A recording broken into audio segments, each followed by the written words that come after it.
The ship called Illuminated Harmony drifted through the darkness of space like a wounded animal. Its crystal hull, once beautiful and bright, now flickered with dying light. Inside its walls, 12,000 Valith huddled together in fear. They were far from home. They were running out of time. Captain Sileneth stood on the bridge of her ship and watched the enemy vessels surround them.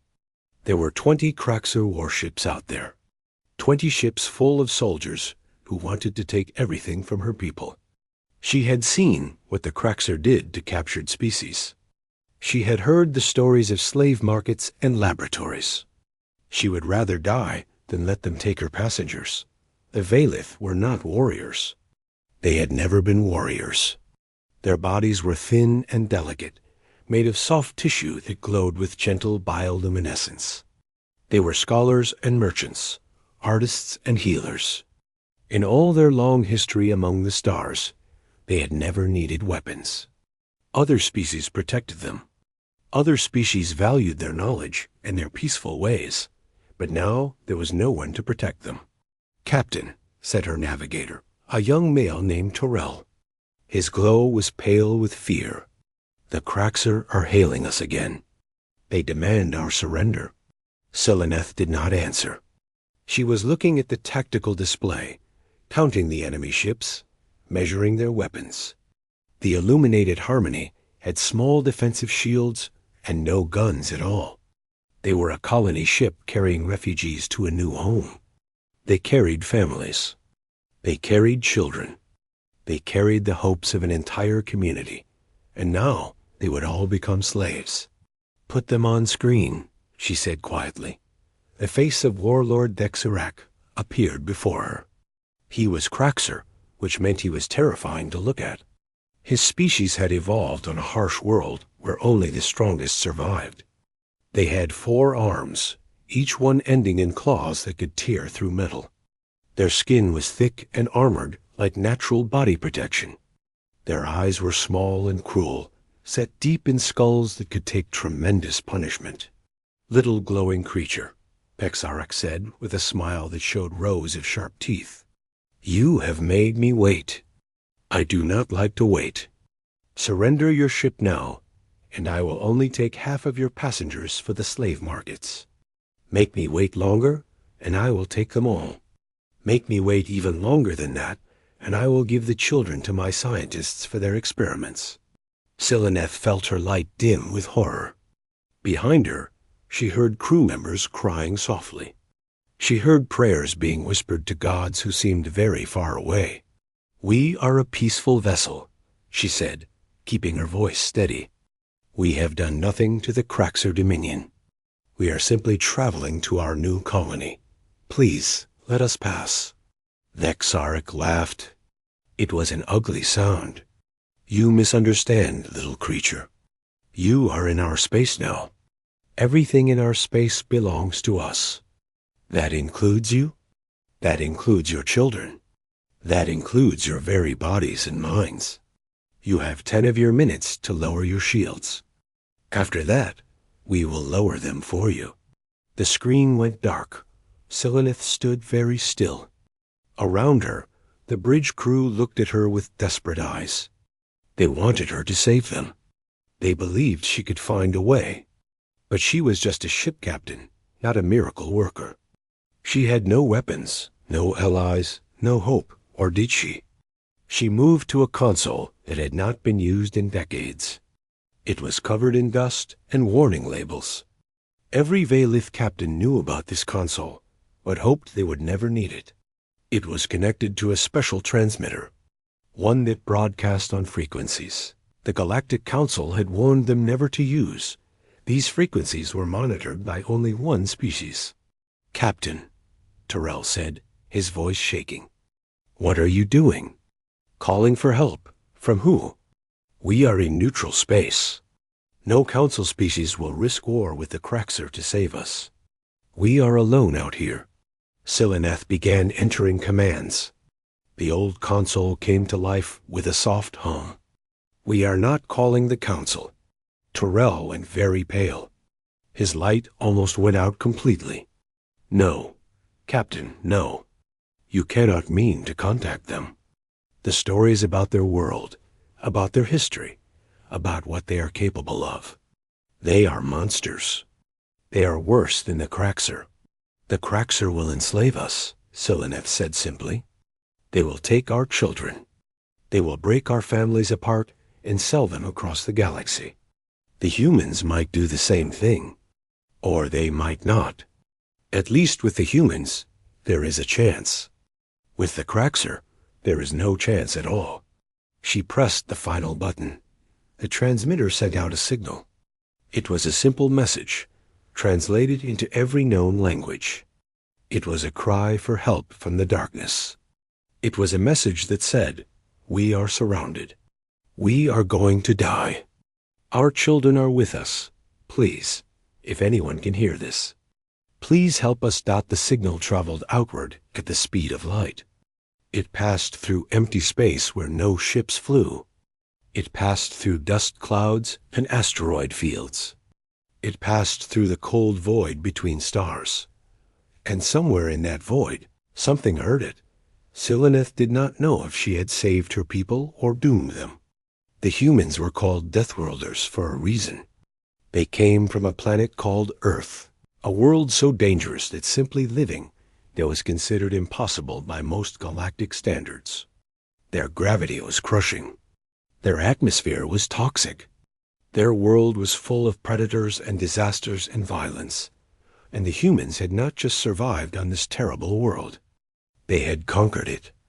They had spread across its surface like a force of nature.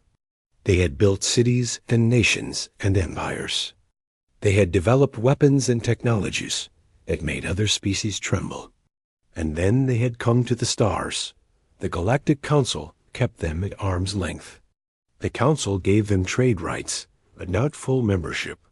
The Council smiled at them in diplomatic meetings and whispered warnings about them in private. Do not anger the humans. Do not threaten the humans. Do not give the humans a reason to show you what a Deathworld species can do. Sileneth had given them a reason to come. On the bridge of the illuminated harmony, 12,000 Valith waited to learn their fate. Would it be the Kraxer slavers? Or would it be the human Deathworlders? Either way, Sileneth knew that nothing would ever be the same again. She looked at the stars outside, her window, and wondered what was coming for them. Something was. She could feel it. The void was no longer silent. Somewhere out there, the wolves had heard the lamb cry out, and they were already on their way.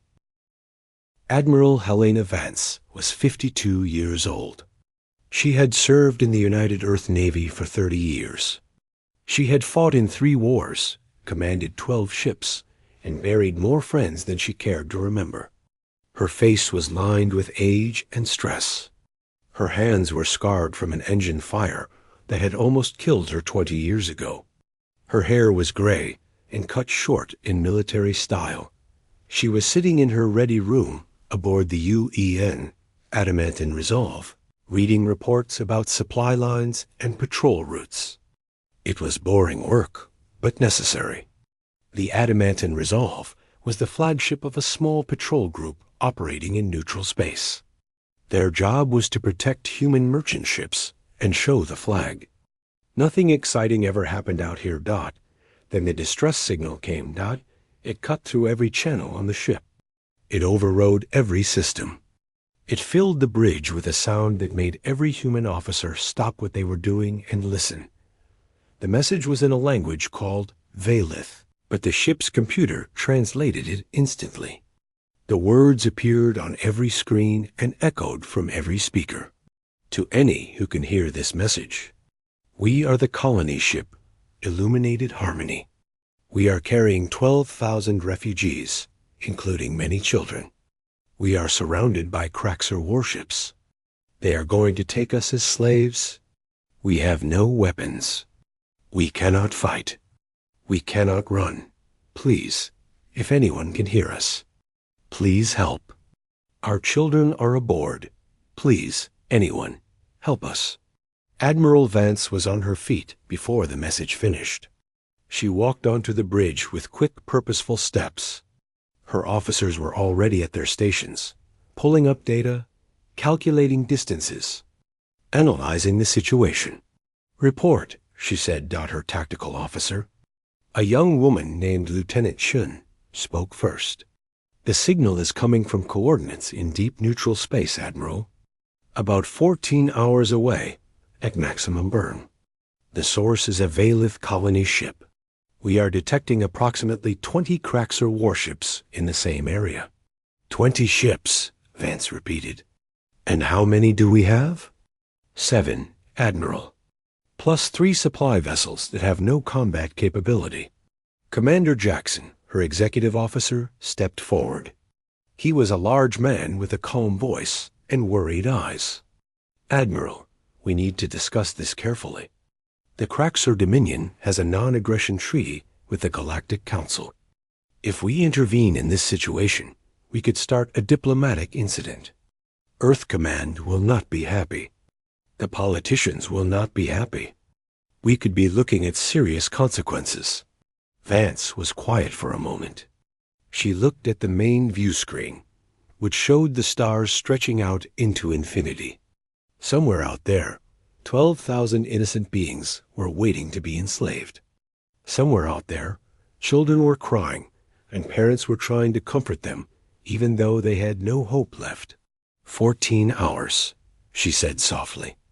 That is a long time. A lot can happen in 14 hours. "Admiral," Jackson said carefully, "I understand how you feel. We all do, but we have to think about the bigger picture. If we attack the Craxer, we could damage relations between humanity and the entire Galactic Council. We could put Earth at risk. We have to consider our duty to our own people first." Vance turned to look at him. Her eyes were hard and bright. "Tell me something, Commander. Do you have children?" Jackson blinked. "Yes, Admiral. 2 daughters. And if they were on that ship, if they were the ones surrounded by slavers, if they were the ones about to be taken and sold and broken, would you want someone to consider the bigger picture? Would you want someone to think about politics and treaties and diplomatic incidents? Or would you want someone to come for them?" Jackson said nothing. He did not need to. Vance turned back to the view screen. "I will not order anyone to follow me. This is not an official operation. If any of you want to stay behind, I will understand. There will be no punishment, no shame. But I am going to answer that distress call. I am going to those coordinates. And I am going to do everything in my power to save those people."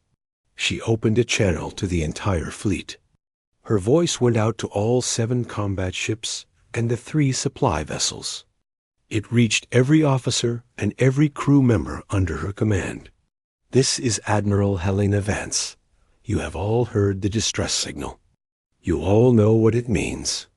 12,000 civilians, including children, are about to be enslaved by the Craxer. They sent out a call for help. They sent it on our frequencies. They sent it to us. Maybe they were desperate. Maybe they thought no one would answer. Maybe they thought we were their only hope, even though the galaxy calls us monsters." She paused and took a breath. "I am not going to give you a speech about duty or honor or what it means to be human. You know those things already. I will only tell you this.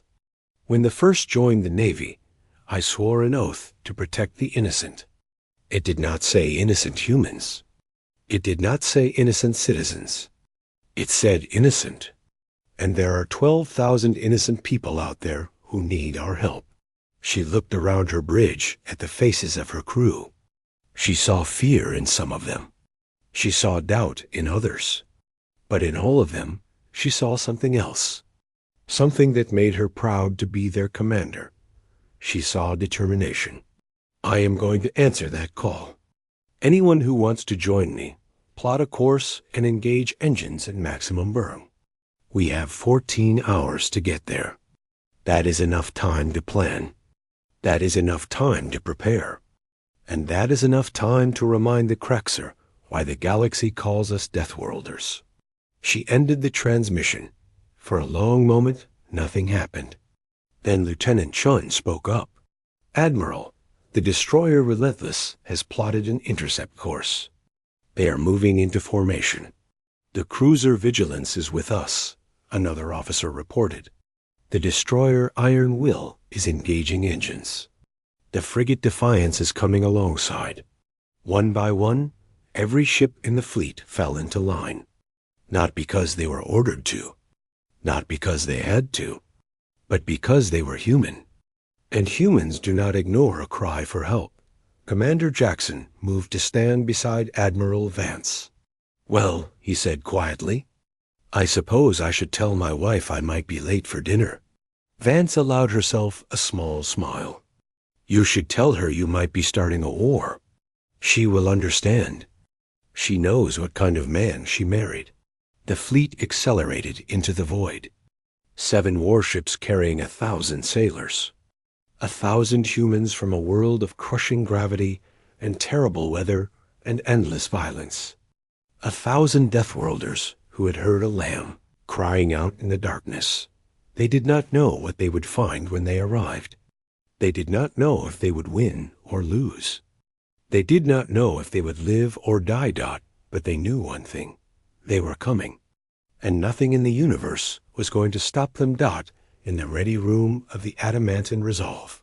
Admiral Vance began planning her attack. She had 20 enemy ships to destroy. She had 12,000 civilians to save. She had 14 hours to figure out how to do both. It was not enough time. It was never enough time, but she would make it work. Because that was what humans did. They made things work. They found a way. They refused to give up, even when the odds were against them. The wolves were running now, and the lamb would not cry alone for much longer. Warlord Dex Arik was a patient hunter. He had conquered 6 worlds and enslaved 4 species in his long career. He had learned that the best prey was the prey that still had hope. Hope made them fight harder at first, but it also made them break more completely when that hope was finally crushed. Valith Captain had sent out a distress signal. Dexarak had let her do it. He had watched the signal go out into the void and smiled his terrible smile. No one would answer. No one ever answered. The galaxy was full of species that talked about peace and justice and cooperation, but when it came time to risk their own lives for strangers, they always found excuses to stay safe. 12 hours passed. Then 13. The Valith ship floated in the center of his fleet like a bright jewel waiting to be taken. The shields were failing. The power was running low. Soon they would have no choice but to surrender. Dex Arak was just about to give the final order when his sensor officer made a strange sound. It was not a word. It was more like a gasp of shock mixed with terror. "What is it?" Dex Arak demanded. The officer turned to look at him. The officer was a veteran of many battles. He had seen terrible things and done terrible things and never shown fear. But now his face was pale and his hands were shaking. "Ships, Warlord. Coming out of hyperspace. 7 of them." "7 ships?" Dex Arak laughed. "We have 20. What fool brings 7 ships against 20? Warlord." The officer's voice was barely a whisper. "They are human ships." The bridge went silent. Every craxer on the command deck stopped what they were doing. Every eye turned to the main view screen, where 7 new contacts were appearing. Human ships did not look like other ships. Council races built their vessels to be elegant and beautiful. They used smooth curves and artistic designs. They made their ships look like works of art. Human ships looked like weapons. They were angular and brutal, covered in armor plating and weapon mounts. They had no unnecessary decorations. They had no wasted space.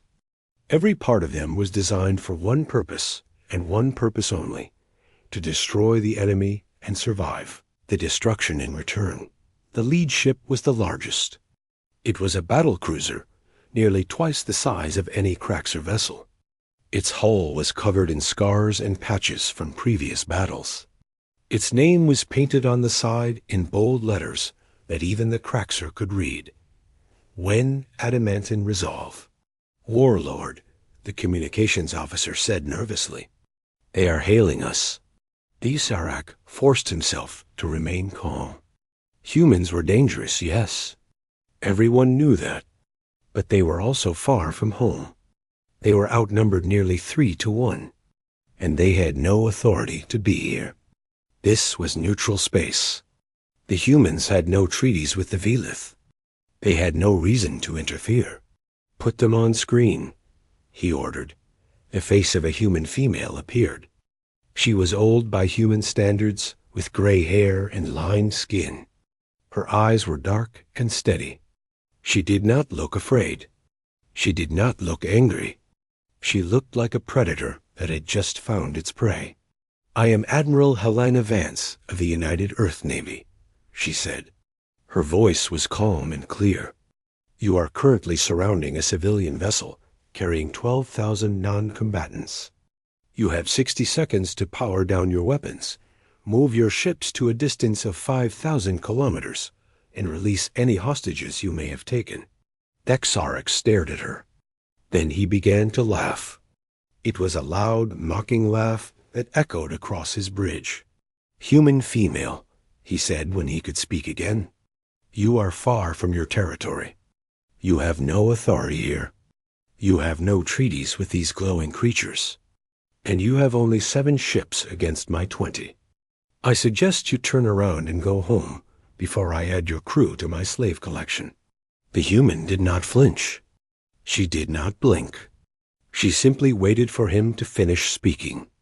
Then she said one word, 50. Deathworlders frowned. What? 50 seconds now. Then 49. Then 48. You should use them wisely. You threaten me? Deathworlders leaned forward in his command chair. Do you know who I am? I am Warlord Deathworlders of the Craxer Dominion. I have crushed entire civilizations. I have made species extinct. I have filled slave ships with millions of captives. And you think you can threaten me with 7 little ships? I am not threatening you, Admiral Vance said. I am informing you. You have surrounded innocent civilians. You have promised to enslave them. You have promised to take their children for experiments. These are facts. Here is another fact. I am going to stop you. How? By fighting? You will lose. Maybe. The human female smiled. It was not a friendly smile.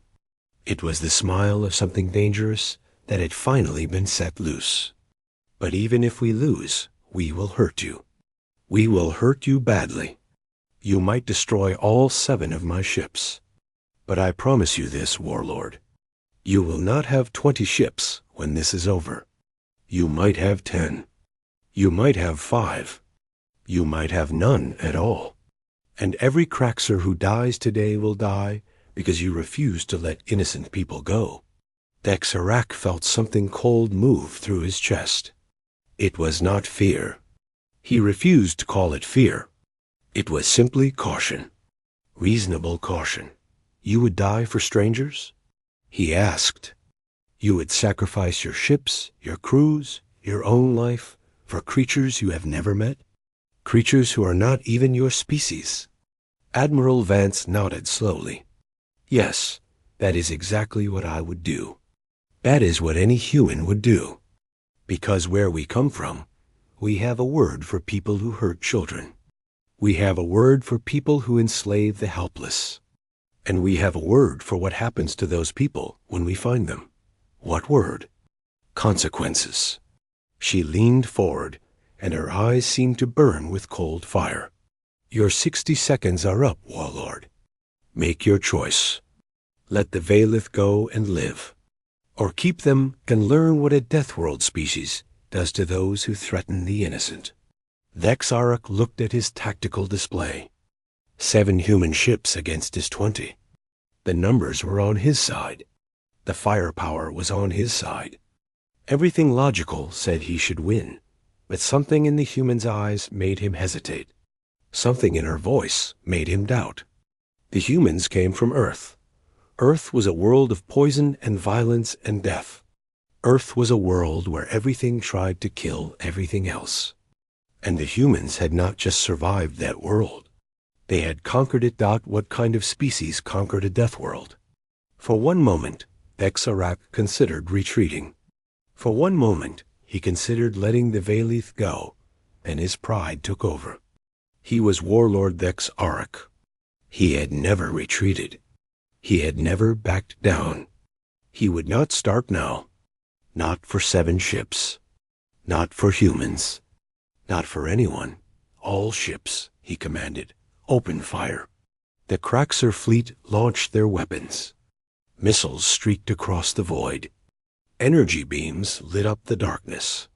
20 warships unleashed their fury on. 7 human vessels. And the humans did something that no species in the galaxy expected. They charged directly into the fire. Admiral Vance's voice came over the open channel one last time. It was the last thing Warlord Dexarak would hear before his world turned to chaos. All ships weapons free? Show them what we are. The battle had begun, and the Kraxer were about to learn what happened when Deathworlders answered a silent SOS in the void. The galaxy would later call it the 14-minute war. Historians would study it for centuries. Military academies would teach it to their students. And every species that heard the story would finally understand what the word Deathworlder really meant. The battle began with fire and metal and light. The Kraxer had superior numbers. They had more ships, more guns, more missiles. They had centuries of conquest behind them. They had never lost a major battle. They expected the humans to fight like civilized species fought. They expected the humans to keep their distance, trade fire from long range, and retreat when the damage became too great. The humans did not fight like civilized species. The UN, Adamantine Resolve, took the first wave of Kraxer missiles directly on its forward shields. The shields flickered and strained. Warning alarms screamed throughout the ship, and Admiral Vance gave a single order. All ahead full. Ram speed. The great battlecruiser accelerated toward the enemy fleet. Not away from the missiles. Toward them? Through them. The ship shook with impacts. Hull plating buckled. Crew members were thrown from their stations. But the adamantine resolve kept coming. The Kraxer had never seen anything like it. Their ships were designed to fight at long range. They were designed to wear down enemies over time. They were not designed for close combat. They were not designed for an enemy that did not care about damage. They were not designed for humans. The adamantine resolve crashed into the first Kraxer destroyer like a fist made of metal. The human ship's reinforced prow cut through the alien hull. The 2 vessels ground against each other in a terrible embrace. Then the human ship pulled free and kept moving, leaving the destroyer spinning and burning behind it.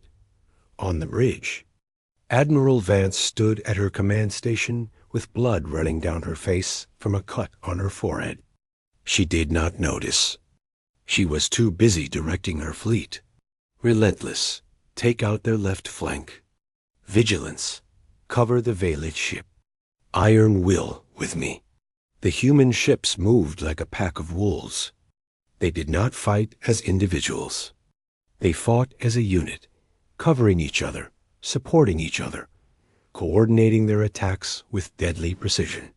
When one ship took damage, another would move in to protect it. When a Kraxer vessel turned to engage one human, 2 more would attack it from behind. And then the boarding actions began. The Kraxer flagship received an alert. Something had attached to its hull. Something was cutting through the armor. Before they could respond, the humans were inside. Marine Sergeant Marcus Chon led his squad through the breach. He was wearing powered combat armor that made him 3 times stronger than a normal human. He was carrying a rifle that could punch through starship bulkheads. And he was very, very angry. The Kraxer were larger than humans. They were stronger in their natural state. They had claws and armor and teeth. In a fair fight, a Kraxer warrior could kill an honored human with ease. This was not a fair fight. The Marines moved through the Kraxer, ship like a storm. They did not stop for injuries.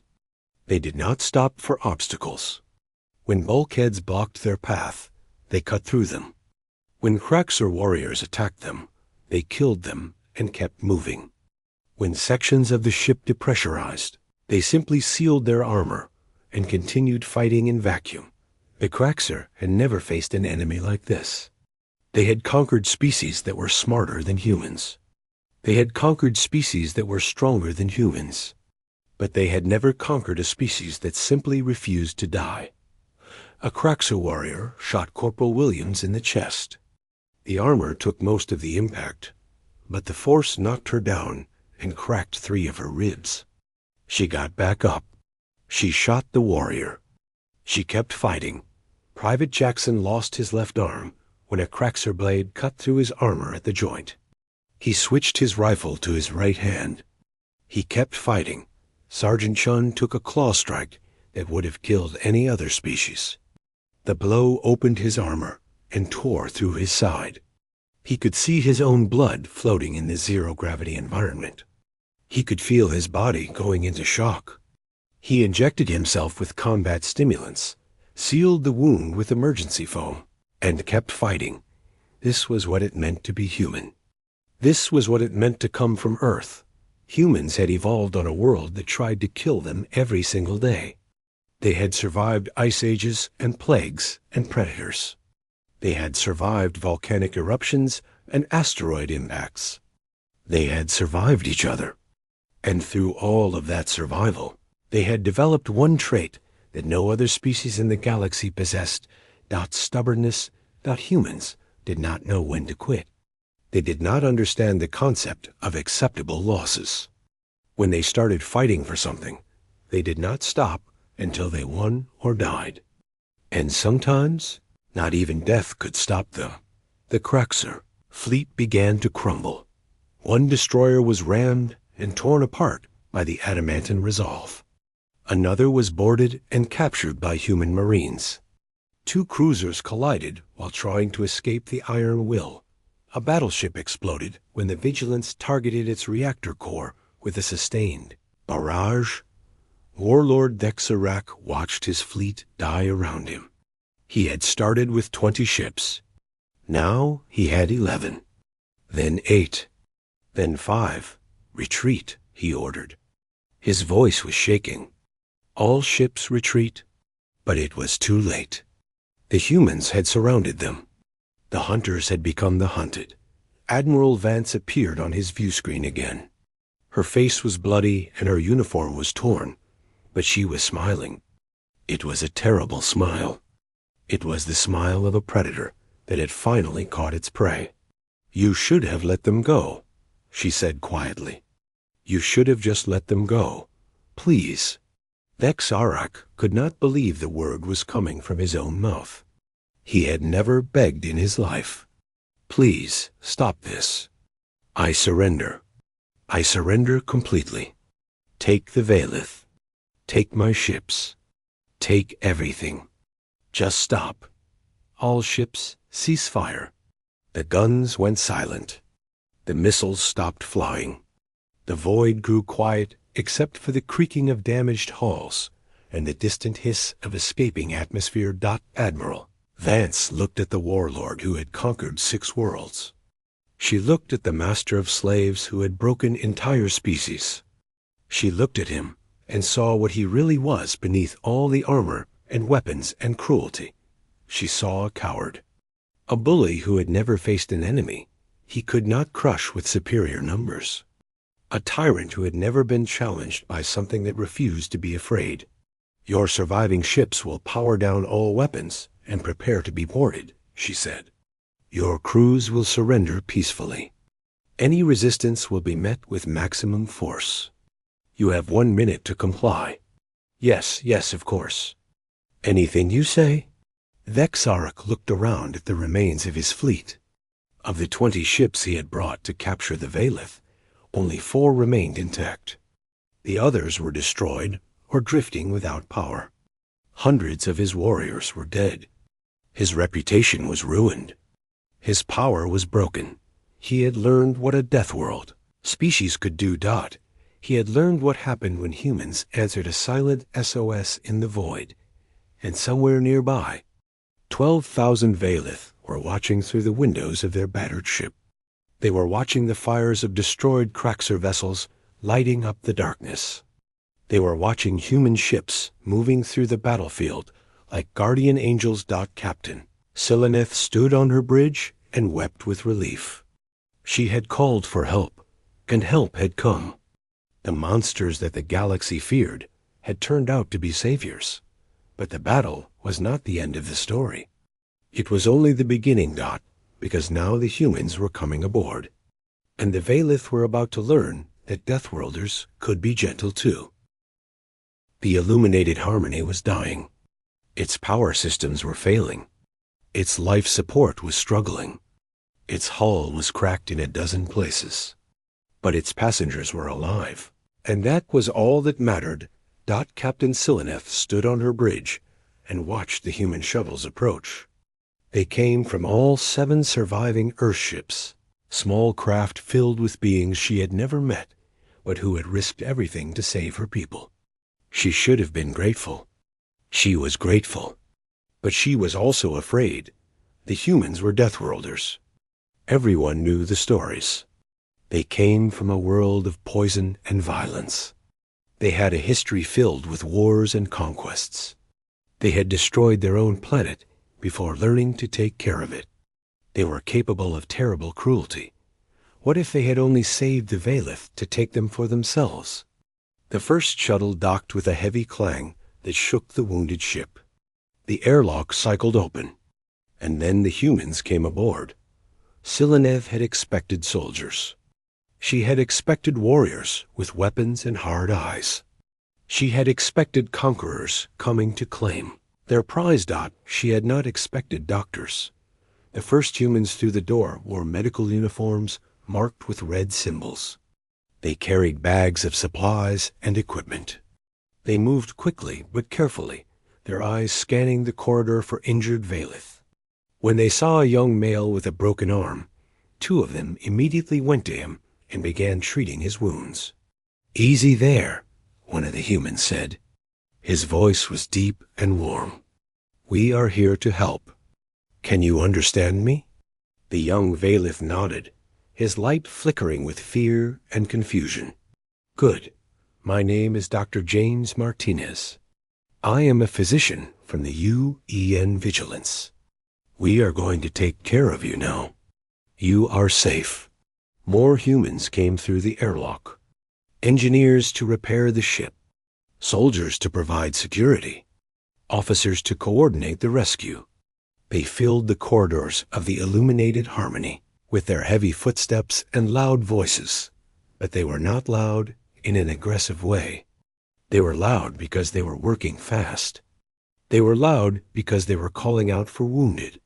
They were loud because they cared so much that they could not contain it. Captain Sileneth moved through her ship like a ghost. Everywhere she went, she saw the same thing. Humans helping Valith. Humans carrying children to safety. Humans bandaging wounds and repairing systems and offering food and water to refugees who had not eaten properly in days. One human woman was sitting on the floor of a cargo bay, surrounded by Valith children. She was teaching them a song from Earth, a silly song with simple words and a happy melody.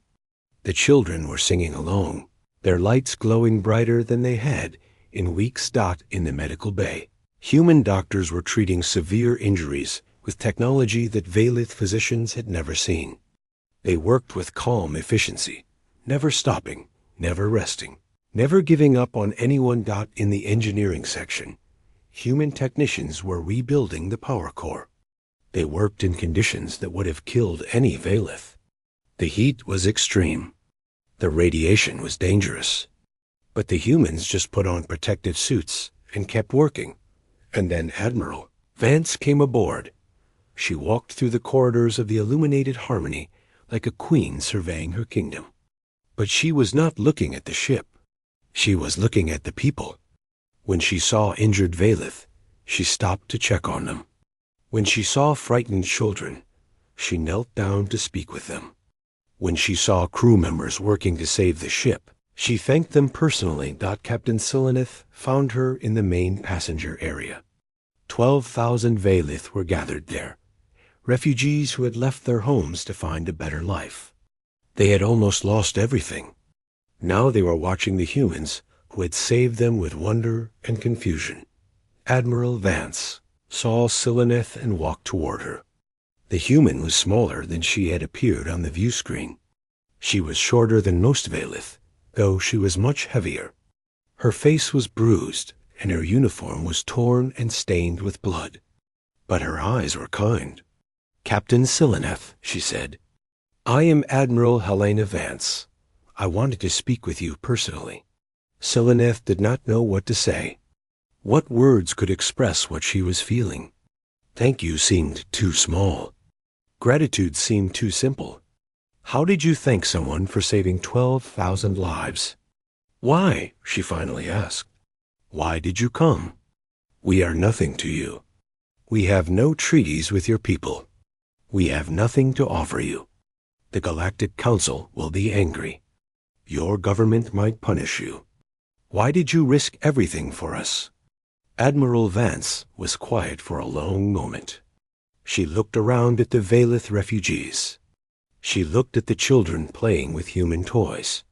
She looked at the elderly being carried to safety. She looked at the parents holding their families close. "Because someone called for help," she said simply. "And where we come from, you answer. But the cost, the danger. You lost people today. I saw your ships taking damage. I saw your soldiers fighting and dying. Yes," Vance's voice was soft now. "We lost 11 crew members today. 11 good people who will never go home to their families. 11 humans who died so that your people could live." Sileneth felt her light dim with sorrow. "Then you must hate us. We are the reason they died." "No." Vance shook her head firmly. "The Kraxer are the reason they died. Not you. Never you. You did nothing wrong. You were traveling peacefully. You were harming no one. You had every right to be where you were. The only criminals here were the slavers who attacked you." A young Valith girl approached them. She was very small, perhaps 4 or 5 years old by Valith standards. Her light was pale and uncertain.